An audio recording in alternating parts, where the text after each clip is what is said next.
Well, my reaction was very, I guess it's really weird that the story of the Moses reflects to the real life that.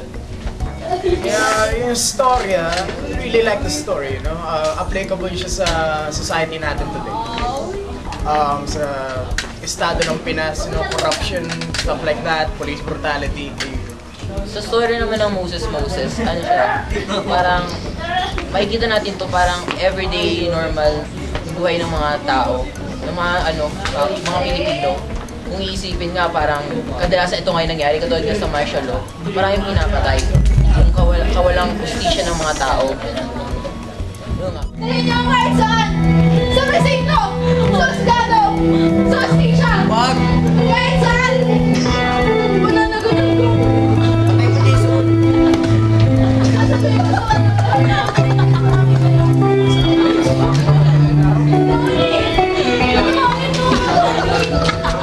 Sa kwento Moses na ginawa ni Rogelio or Sikat, dinirect ni Ramel B. Molina. DG. Maganda naman. Parang pwede na siya sa Famous Awards. Speechless ako doon.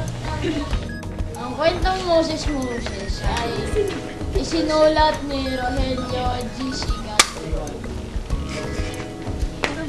na nagsasabi tungkol sa martial law. Sabi nga ni Sir, pitakbo na ang isang kriminal, diretso papatayin agad siya ng pulis. Kaya ayos yung storya niya, tapos ayos din yung mga, sakto rin naman yung mga characters. Dahil si Joseph, mataba, may team, mukhang matanda, ayos lang naman. Tapos, pwede mo naman tulungan ka? Hindi, ba't hindi halata? Tulong ka lang, oh. Pagka-dialogue mo. O ano na, inay? Parang gano'n, kunyari, nakawala ka na. Pwedeng, bumulong ka lang.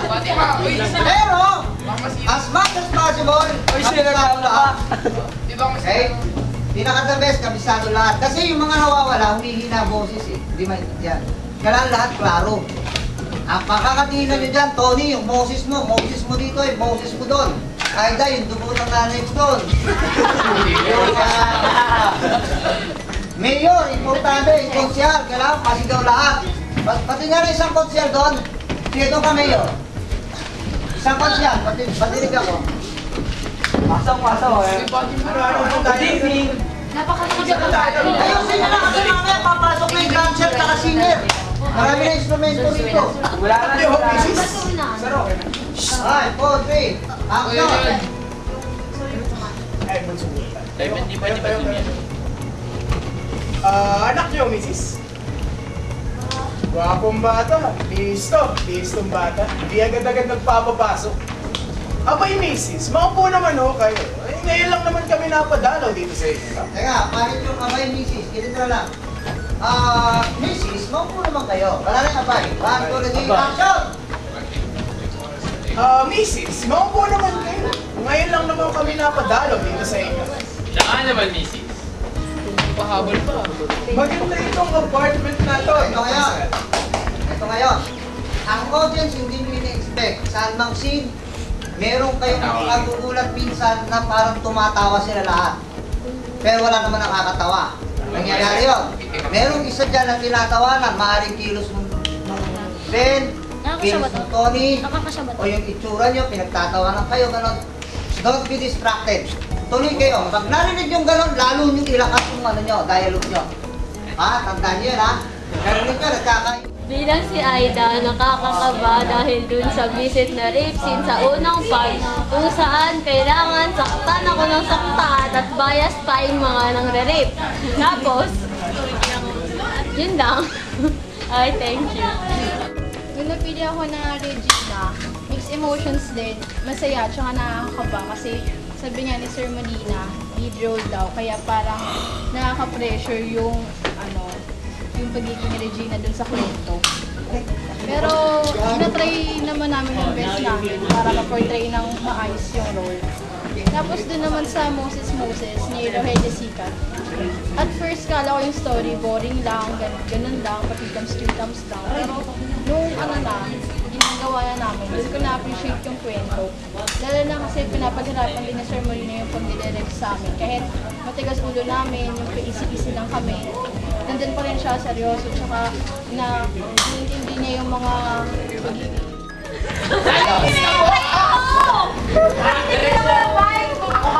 Ito mga to yung parang ewan eh. Hintay ko!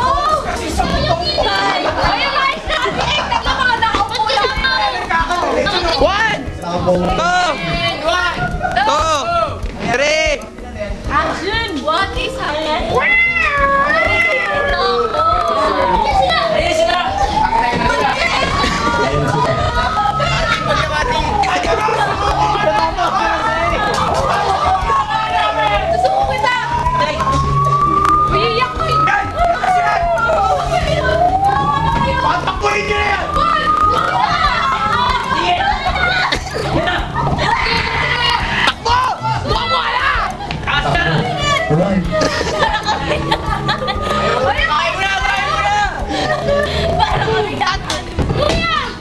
Oh my God. Uy, tuloy nyo! Natamaan si Tony.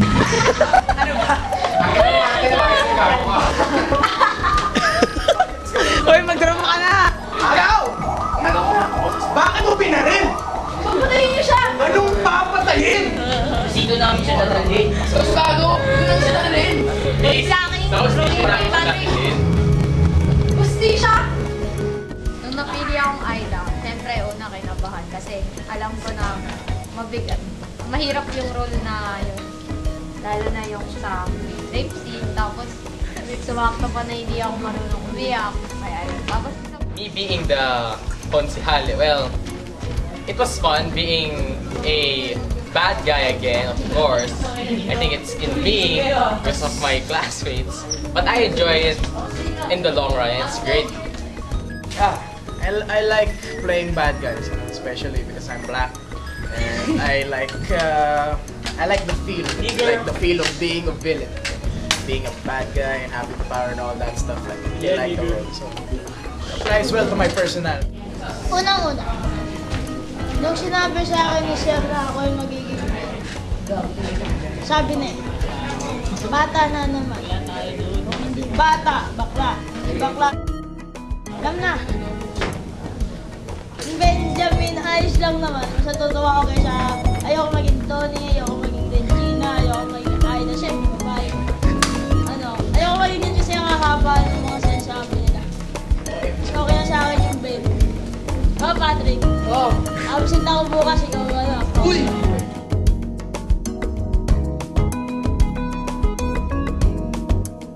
Magsisimula na po ang play, naghahanda na lahat. Kamusta? Ano pakiramdam? I feel hungry. That's it.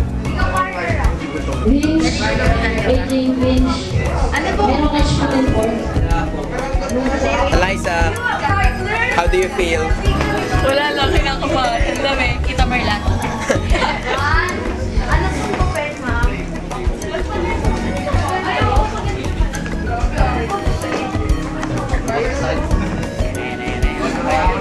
Kaway, kaway, kaway. Ano pakiramdam na magsisimula na? Ako nervous, pero masaya rin kasi nga, gisimula na nga. Pagsial, how do you feel? I feel like I'm a Chinese person. Rapist, how do you feel? I'm ready.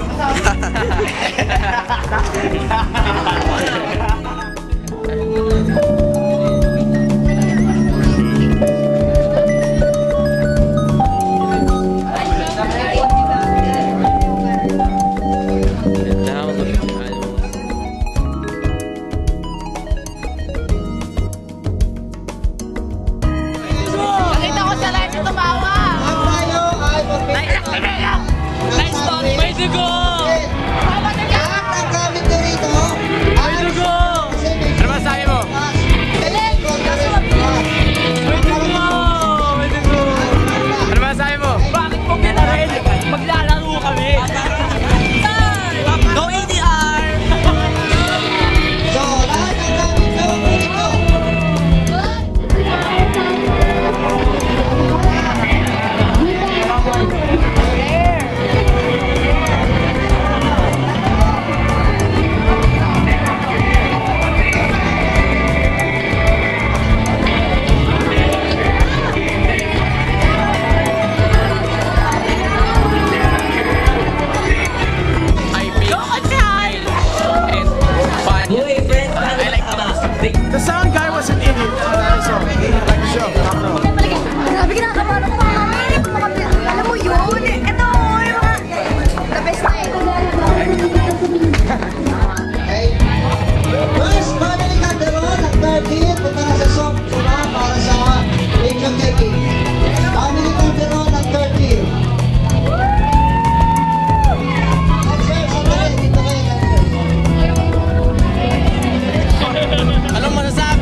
sa ano, sa group pictures.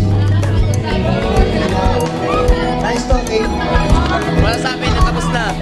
Grabe, napaka-fulfilling ng feeling na tapos na. Grabe lang shows din yun. Sana nag-enjoy kayo lahat manood. Galing, galing. Kate, ano masasabi mo na natapos na? Siyempre, masayang masaya sa nagpapasalamat ako sa lahat.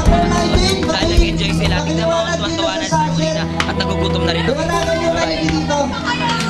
Para sa picture taking. Okay. Ano masasabi na tapos na? Ayun, bilang presidente, ang galing. Okay. Talaga proud na proud ako. Now, serious shots. Konsertong ka sa Mandaron. Sige, kasama na yung characters. Isang shot. Pati mga police at curfew. Police, mayor. Pasok na